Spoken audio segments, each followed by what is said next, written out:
The first thing I want to say is, you your plan was not to watch Basic Instinct. It was to watch Dead Silence. Yeah, I was gonna watch, and I did watch Dead Silence.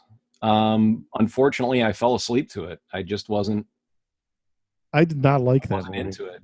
The So movie was so over. so you decided not to watch it again, just Right. to review it. Our original plan was that you were going to tell everybody what you thought of Dead Silence, and then I was going to Tell dissect. everybody about Basic But Instinct. then, because of your incident with Dead Silence, we both watched Basic Instinct. Right. Now, you didn't like it overall. Um, Lots of people didn't like it. It was very controversial when it came out. Um, I enjoyed it for what it was. I thought great little Brian De Palma esque, gory, femme fatale, um, borderline slasher movie. Great effects by Rob Bottin, who did RoboCop and The Thing and all that stuff. I knew when I saw his name on there that there were going to be at least two decent kills. And that first scene in the movie where she stabs a guy in the eye with an ice pick, that was impressive. There was also the scene where the guy got knifed in the elevator, pretty bloody. Um, the best scene in the movie to me is not just because of the sleaze factor of it, but the way it's structured. I really like the interrogation scene. Yeah, it just shows that She's fucking with him the whole time.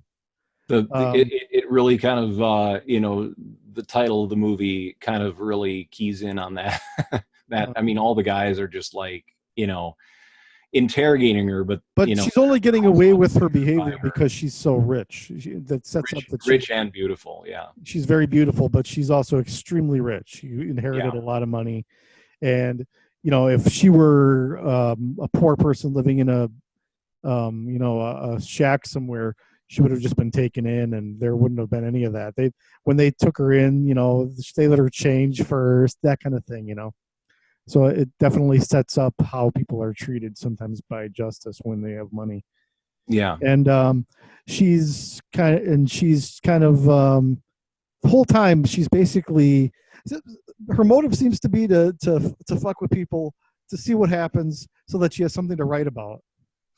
Because she's a writer and she's writing these murder mysteries. Yeah, and it's very coincidental how murders occur just like in her books. Right. And then the age-old question of is art imitating life, etc.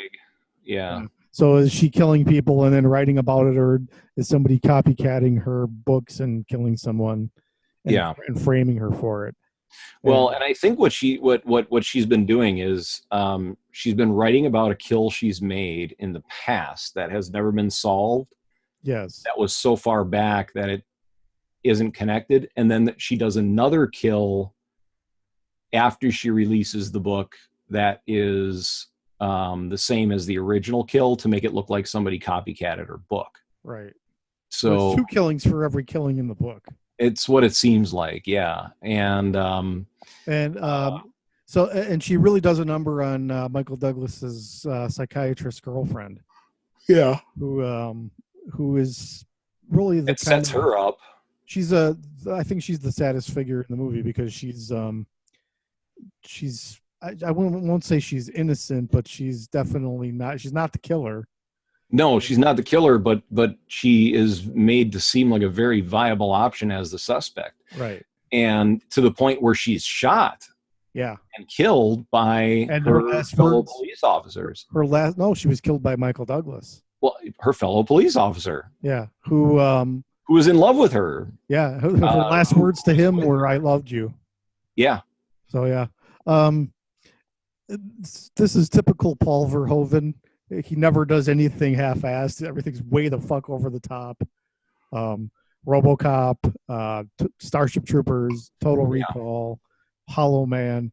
There's never. Maybe we should hold back a little bit with him. Well, that's good. I mean, that's how film should be. It should be a super hyper realistic type of situation where, it's all plausible, but improbable, And I have to say that at the level that he puts it at. since it's been so long since I saw it the first time, I couldn't tell whether she was innocent or guilty until that last. Yeah. I mean, I questioned the actual suspect until the end. So as far as that's concerned, I think it was actually felt sorry for her a couple of times and thought, man, maybe she's being done up. I But didn't. then after a while, I was like, she was being set up. I always thought that she was the killer, or actually, it went between her and then her girlfriend, because her girlfriend tried to kill Michael Douglas's character. Kind of jealous, yeah. And then they did make the lawyer seem, the psychiatrist seem like she could have done it. Yeah. I did for a few seconds, contemplate her involvement as well. So I think it's a brilliant setup, but it takes it so far to the end of the movie that it feels like it's just a gimmick at a certain point. It just doesn't build up any kind of real suspense. I think had they revealed she was the murderer, maybe at the middle point, and then made it a game of cat and mouse where he's going to catch her, because at the end they end up together. Yeah, and does he think she's innocent, or has he just decided at that point that it doesn't matter? He decides at that point it doesn't matter. He knows she's not, but he's ready to, I think, join her in her.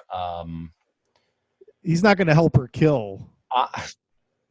I don't know. I think that he is going to help cover up her kills. That's the impression I got. Is that he should be in jail himself for what he did to the psychiatrist. You would not recommend Basic Instinct? I would give it 3 stars. That's a recommendation.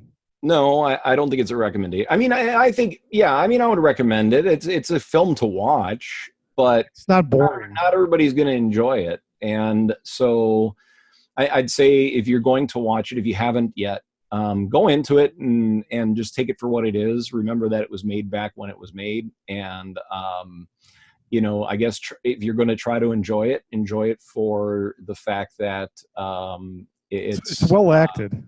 It's well acted. I just don't know. Even back then, if I would have come out of the theater thinking, "Oh, that was an awesome movie." No, I didn't. It definitely is cotton candy. Once it's over, it's any enjoyment you got out of it is gone. Yeah, and either you wear the little cone that it was wrapped around, or you throw it away.